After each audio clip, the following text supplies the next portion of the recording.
Whiners, whiners, whiners, whiners everywhere. What do you do when your world is full of whiners? We're going to be talking about that today on Morning Meditation. I am Ann Morrison, and this is Ascension Studios. Thank you for joining us. So, this morning, as the kids were getting up, one of them decided to whine and complain because her sister did something for her and she wanted it done a different way. Now, this is something she was perfectly capable of doing for herself. Had she done things like put her clothes away properly and not just thrown them all over the floor. But there are so many different responses that you can have to whining that is nearing itself towards a temper tantrum, and you don't have to be a child for this to happen. There are whiners in every single age group, and a lot of us, me included, were taught to whine and complain about our station and our life, and to constantly feel the drudgery and the burden, and oh, aren't I wonderful, have I taken on so much, and blah, blah, blah, blah, blah. And all of those things, well, they bring down the frequency tone of the entire world. At the worst, at the best, they screw with your own manifestations for things that you truly want, that'll truly do some good for you and for other people. So what do we do when we are constantly impeded by a whiner?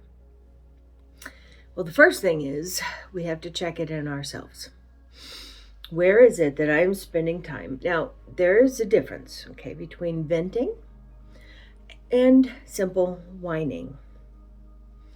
Venting gets to a point, it describes an emotion, and then it comes up with a solution, or it simply takes it down from the importance level that it was. And it's a much shorter state. Whining is poor me, nothing can be done, that's all there is. I am just born to suffer. That's an action that my granddaughter does. It's funny as hell. The whole she's a master of it. And I feel bad because it is meant to make me feel sorry for her when she is showing me how terrible she feels, and all I can do is laugh. So, check ourselves.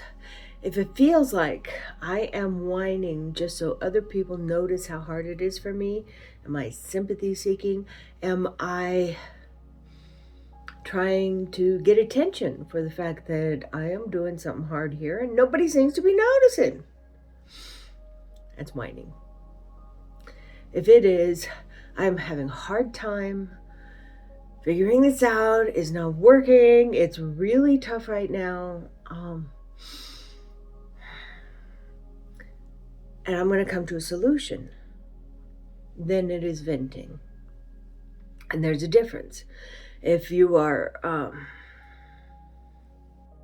expecting somebody else's input, approval, understanding, sympathy, you're whining. Okay. If you are trying to get a result out of yourself that takes you forward to the next step by being able to talk through a problem, you're venting. And when you have whiners around you, it's really hard to get any credibility out of the ways to handle them if you are not embodying yourself trying to get out of the whining circle. Because it's a never-ending circle. It goes around and around and around and around. And we have, so many of us, made it a habit. I did. And that habit has to be recognized as, well, we're all adults here. For lack of a better explanation, it is a mental masturbation. We want somebody to say, yeah, poor you. And what we really need is not poor you.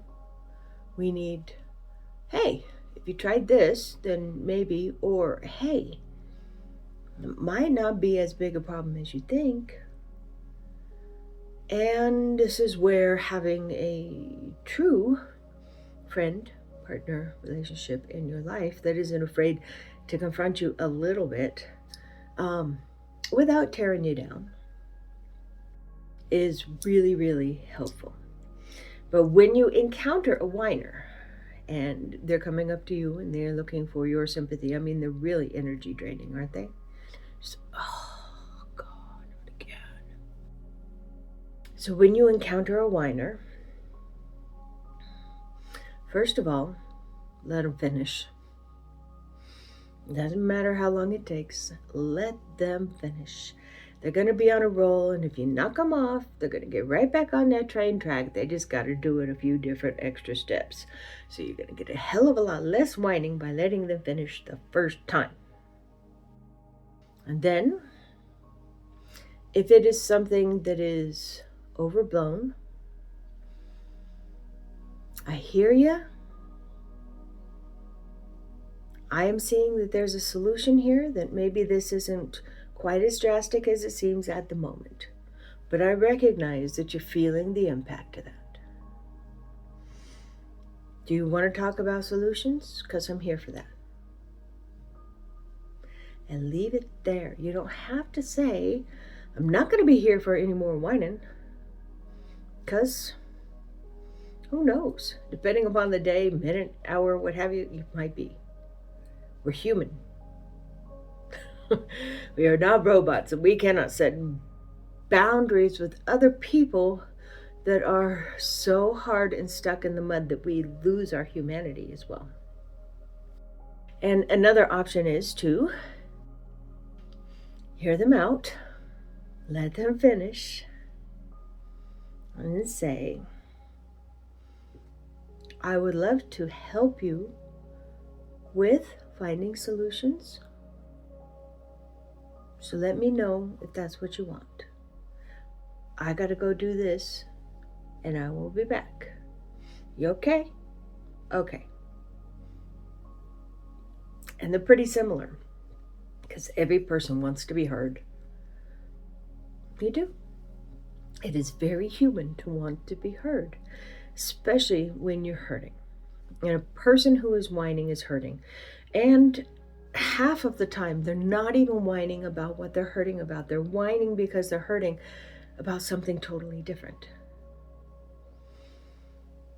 If you build that place where you can be there for a positive outcome, for a constructive conversation, for getting to a place where we put the priority level in a different place than it currently is, which is,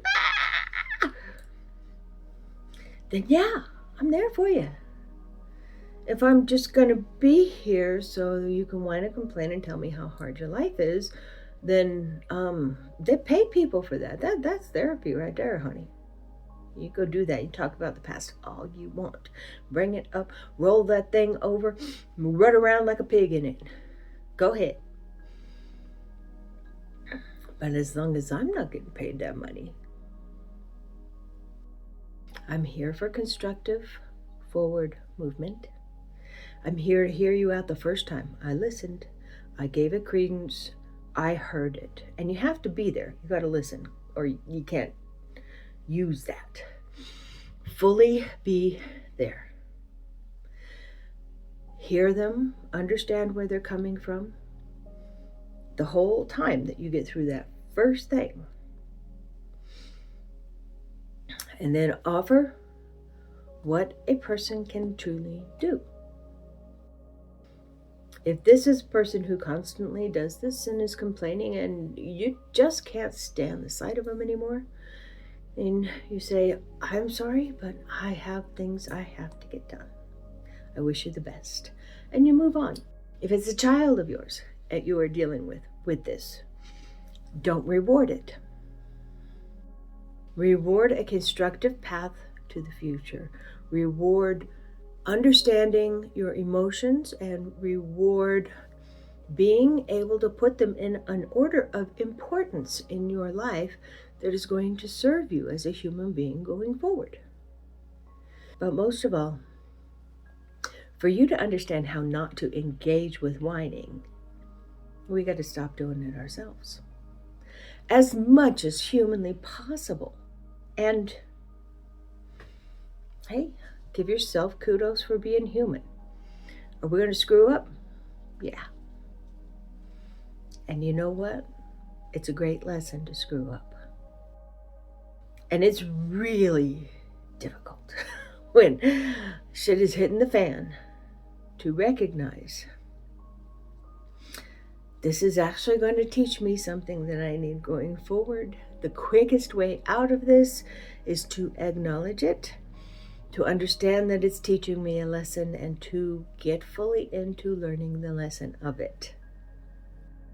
But it is the quickest damn way out of it.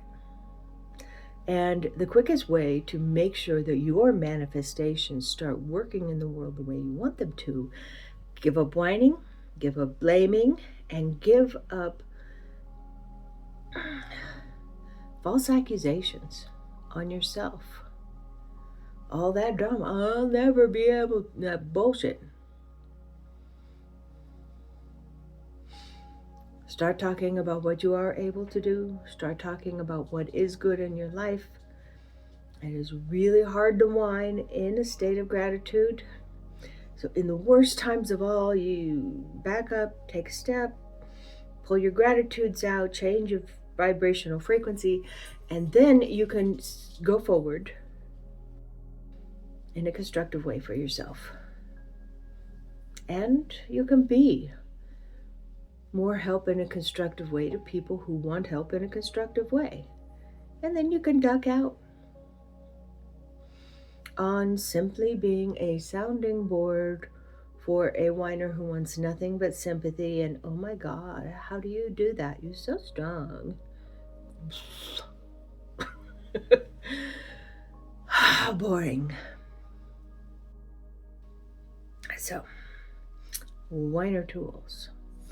But they, of course, take fortitude of our own. They take making sure that we are still on our own journey, turning our words into creations that we want instead of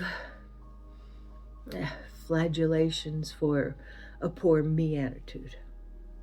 Meditate, get yourself centered, pull yourself into a state of gratitude, check, revamp, reframe, go forward.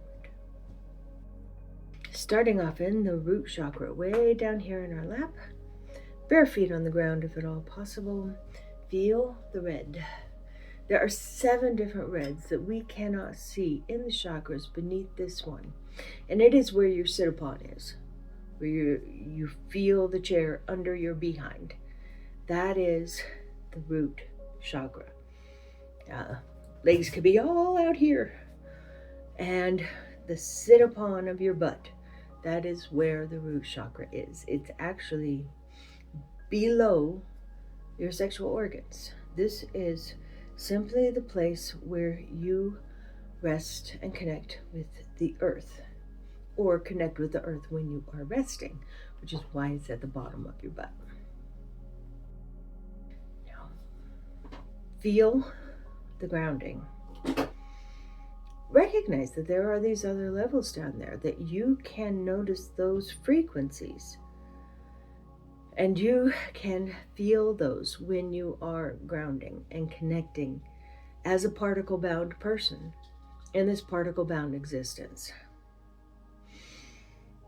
Feel the area, let it fill the solidity. All of those truths, solid, safe, comforting, all that right there in your red chakra. I'll bring it up, orange, yellow, green, pink, turquoise, indigo, and purple. Connect to the ether. unconditional love, the energy free of particles. Download the next step.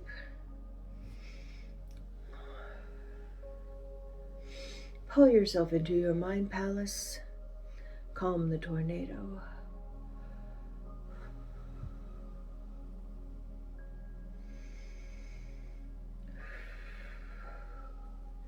Any of those whiners we've just talked about, push them aside. Push them out. Now, the whiner and us, we're going to put them in a box that as soon as they start thinking productive, they can tear down and it disintegrates into nothingness. But right now, the whiner needs to understand in us that every time we do that, we are building and reinforcing that box.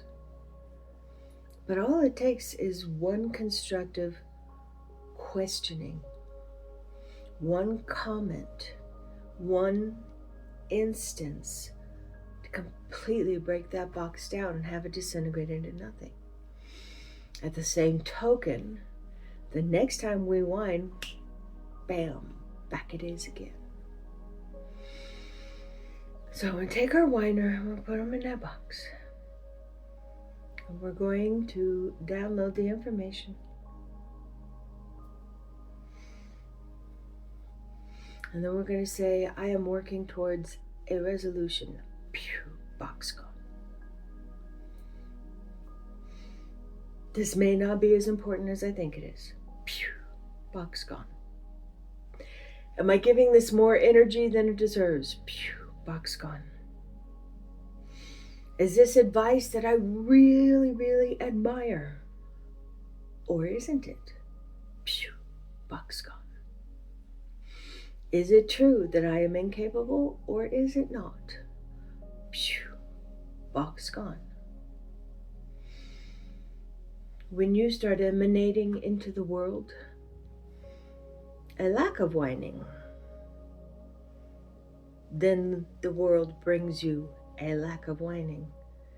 And you find all sorts of wonderful things that can be created, can be enjoyed, it can be lived, it can be life without it. And that's pretty nice. Imagine life without the whining. The people you work with, it's wonderful. Oh, awesome. We're thinking about what's your input, how are we gonna... Good stuff right there. Imagine yourself not whining. Well, how much time would you have if you just took out the whining from your life? How much time? I could do so much with that time.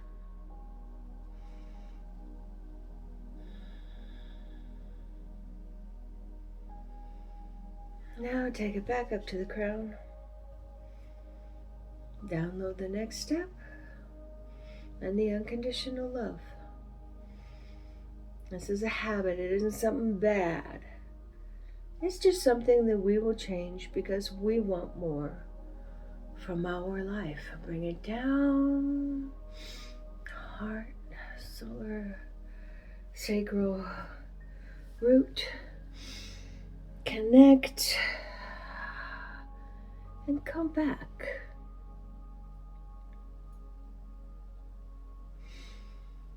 It is amazing just how much in places of authority right now, everywhere you look, you see whining. And to distance yourself and allow yourself to be at a different frequency is not something that every person is going to do, but it is something you can do. Namaste.